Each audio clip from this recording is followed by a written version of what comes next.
Hello everyone, welcome to Inside Ascension, where we highlight not only the positive goings-on within our parish, but also the people making them happen. I'm John Connolly, Manager of Video Programming for Ascension 21. I'm Marshall Courtney, Video Production Specialist. In this episode, we'll introduce you to someone some of you will recognize.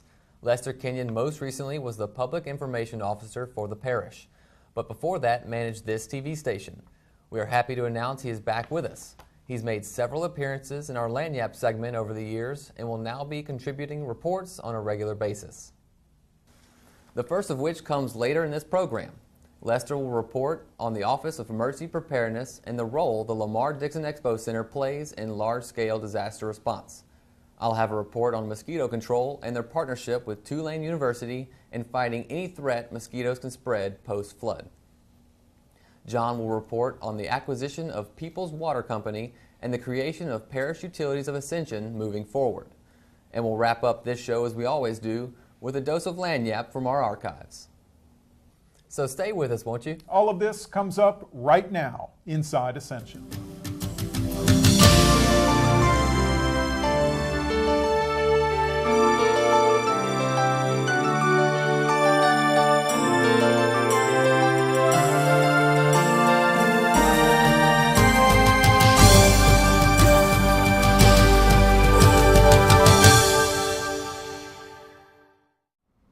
Welcome back to Inside Ascension, and thanks for being with us. I'm Lester Kenyon, and with us today is Rick Weber, Director of the Office of Homeland Security and Emergency Preparedness. Rick, as the department continues to tackle the many facets of recovery, can you give us an idea of what transpired leading up to and during the flood? It's a whole lot more than sandbagging, I suppose. Yeah, it's a lot more than sandbagging, Lester, and really was the storm tracking and assessment. I mean, it was a cascading event. We had some flash flooding initially in the parish, and then all the rain that fell in the Amite River basin north of us and several other states several days later came out and it inundated the northern and eastern portions of the parish. I mean, historic levels of flooding. So we were working with all of our state and federal partners. We were working with the U.S. Geological Service. We were working with the National Weather Service, and the predictions that were coming in were almost unbelievable. I mean, because they were tracking the gauges up north of us before they were tracking the gauges in Port Vincent, because that's where most of the water was concentrated. So we couldn't hardly believe what we were seeing, but once they started upping the gauges in French Settlement and Port Vincent, we knew this was going to be a historic level of flooding. Well, let's talk about Lamar Dixon and the role it plays in disaster response recovery operations.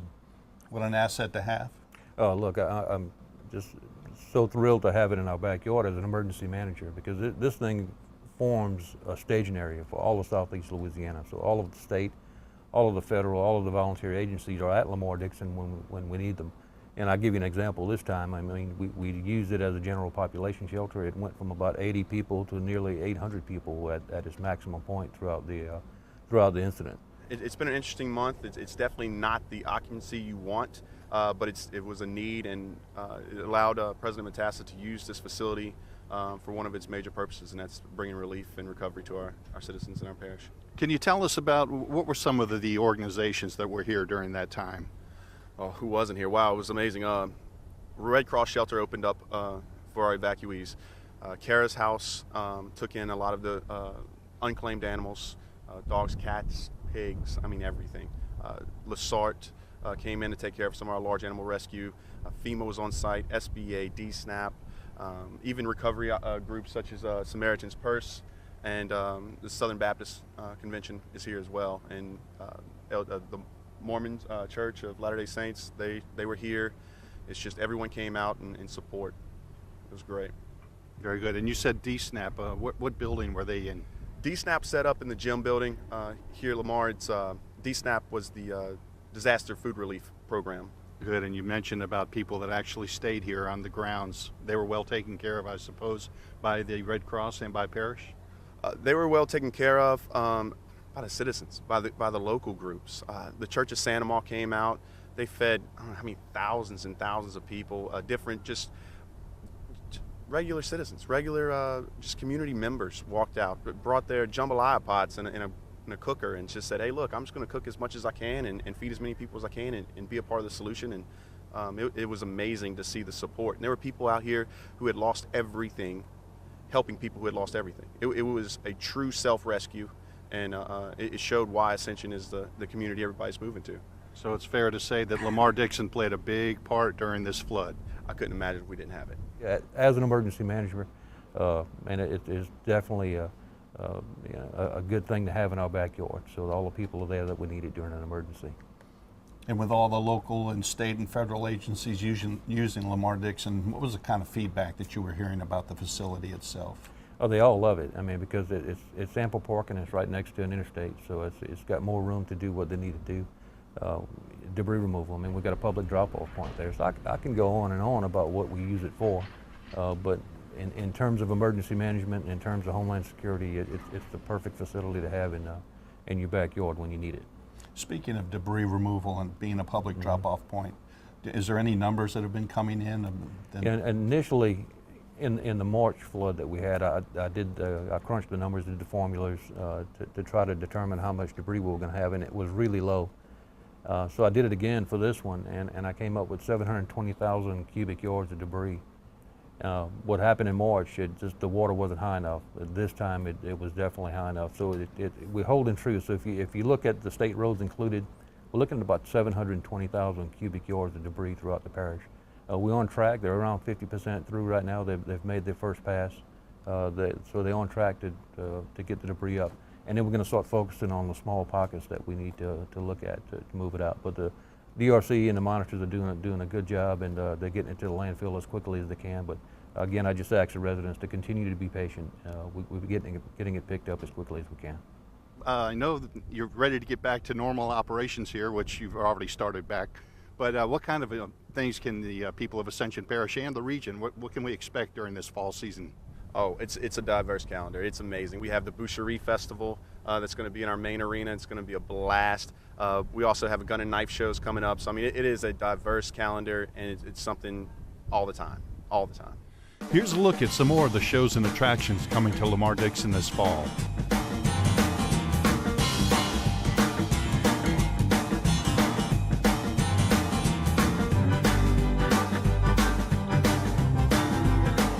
For more information about the Lamar-Dixon Expo Center, you can visit the website at lamardixonexpocenter.com or on Facebook at Lamar-Dixon Expo Center.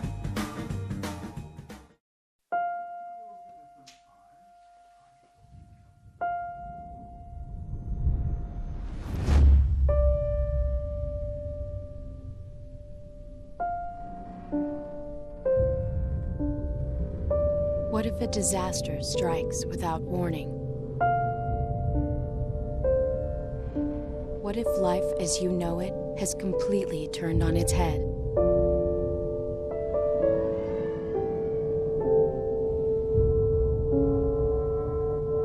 What if everything familiar becomes anything but?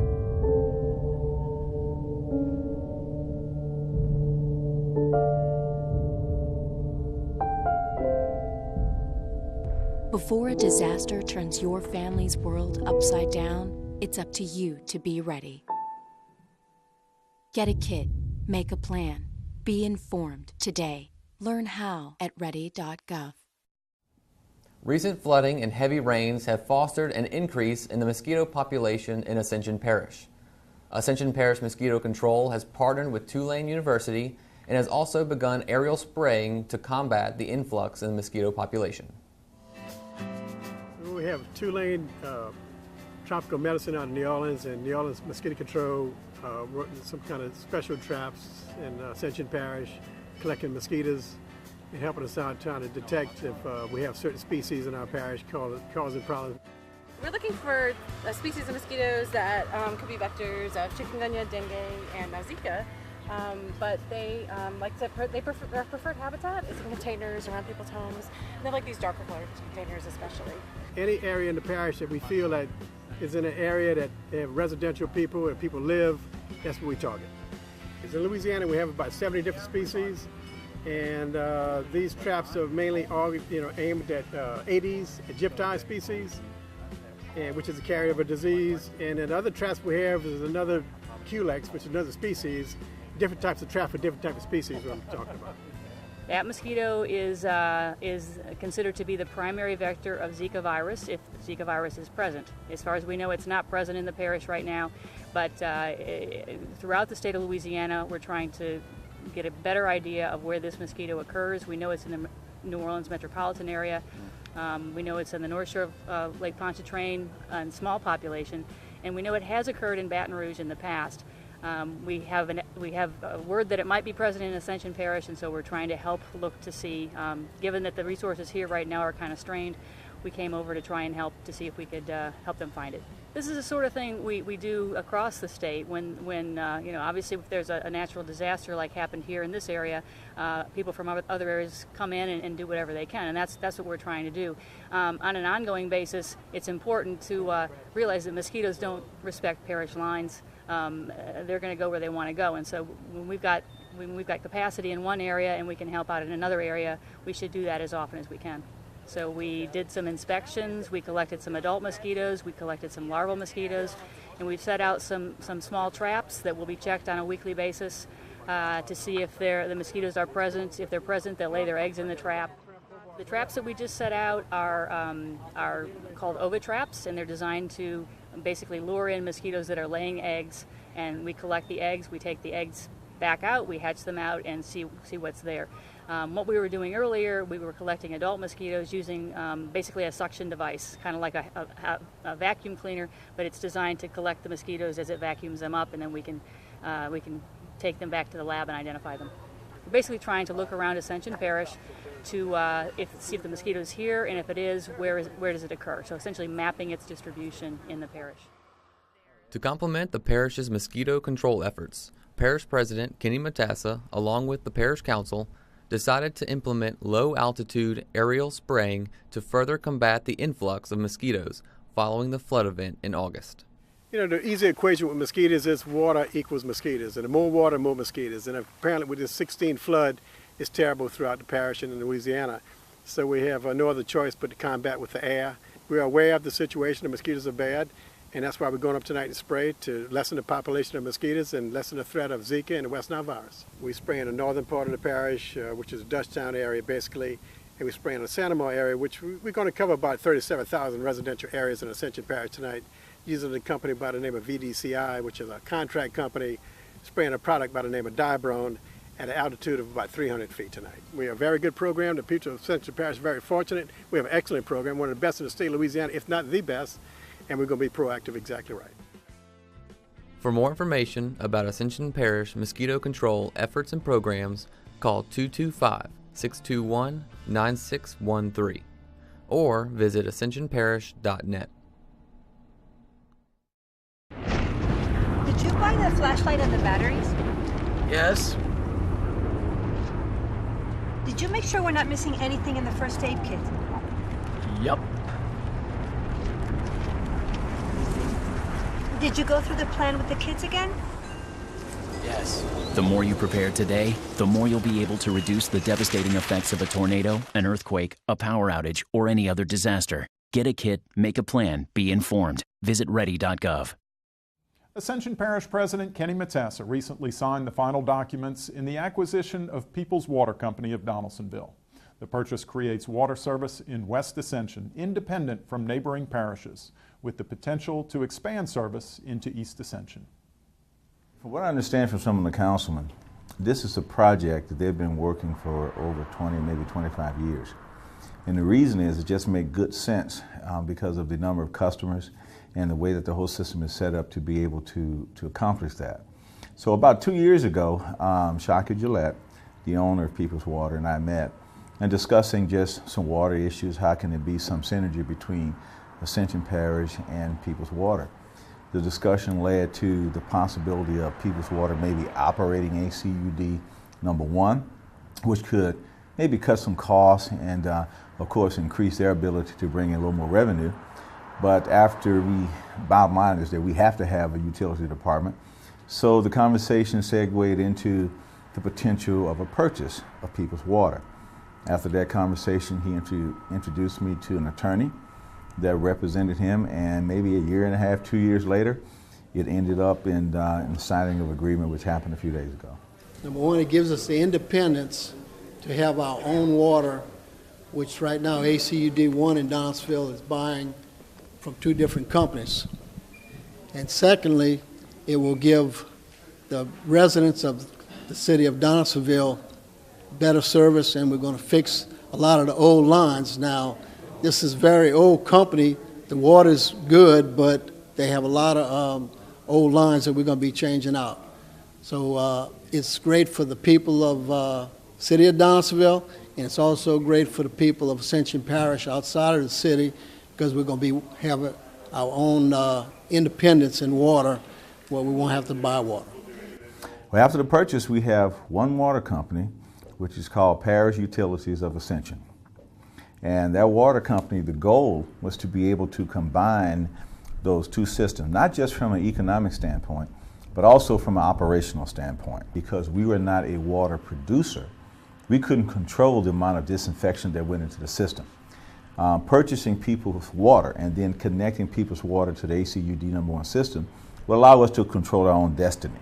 So if there's an issue with the amount of residual that we need, we can turn that residual up, because now we are a water producer. If it's too high, we can turn it down. If it's too low, we can turn it up. So it just kind of helps us control our own destiny. You know, before we just had to try to call the providers of our water, which was St. James and Assumption, to see if something they could do to increase the disinfection to us. Now we're in better control, so that works out well for us. One thing we always looked at was because of the extra capacity that could be generated from this acquisition of this system, they were operating probably close to half of what they could actually produce. So one thing that we looked at was the possibility of a water line under the Mississippi, and then providing water to part of Ascension over on the East Bank, and possibly even part of Gonzales. So that project is something that we'll be looking into. But what we have to do first is, of course, get our hands around a new system that the parish just purchased. But secondly, we have to start making the connections. The first phase, we are going to connect people's water, our parish water of Ascension, to the St. James side, which is roughly about 360, 350 customers. That's something that's going to be done immediately. On the Assumption side, it's going to take a little more work, take a little more time, because there's some design and infrastructure that we have to have in place to be able to do that. But what we are doing is we are creating one big water system, okay? But what they're going to get is a focus on Ascension Parish to start to do upgrading of lines. I mean, I just had a meeting with them. We're looking at improving instrumentation, in the system. We're looking at improving flow transmission in the system. We're looking at a telemetry system that will be on the towers that will be able to speak to all the meters. We're looking at upgrading meters. So there are a lot of things that you're going to get a bang for the buck, and begin to go in and upgrade pipes and do the kind of repairs that's necessary to improve it. Now, another thing that they could possibly get with that, when you start to improve the pipes in the system, increase the sizes, you're looking at fire hydrants that need to go in, and with the increased water flow, a potential reduction in fire insurance, because now you can get an upgrade. So there's a lot that the current customers of the old peoples, now our customers, are going to receive. I just met with the people, the employees, former People's Water, now they're part of the Ascension Parish family. I mean, they were very excited. Of course, doing any transition and acquisition, there's a little nervousness, okay? But I was over there with several members of the utility department. I was over with our HR department. And I tell you, I'm very excited about what we have. After that, I met with some of the management and some of the supervision. I think they have very qualified people. They have excited people. We told them we would support them in improving their training. We would support them in getting different classifications. I think they feel very comfortable about it. I think they feel very good about it. Now a lot of questions are being answered. So the goal is that Ascension Utilities, okay, will be the #1 water system in the state. I think everyone has bought into that. I think President Matassa is definitely focused on that, and we're going to see it done.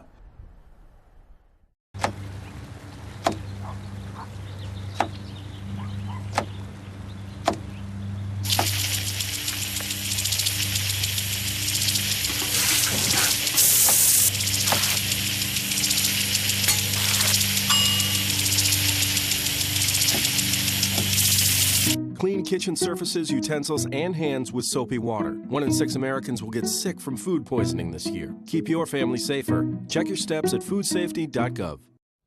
Thanks for watching this episode of Inside Ascension. Remember, you can catch replays anytime on our YouTube channel, and we welcome your comments at insideascension@apgov.us. Before we go, here's some lagniappe. This segment first aired on Inside Ascension back in December of 2012. Here are Steve Schneider, Anthony Marcello, and Chuck Montero from atop the levee in Donaldsonville. So long, and please, keep watching Ascension 21.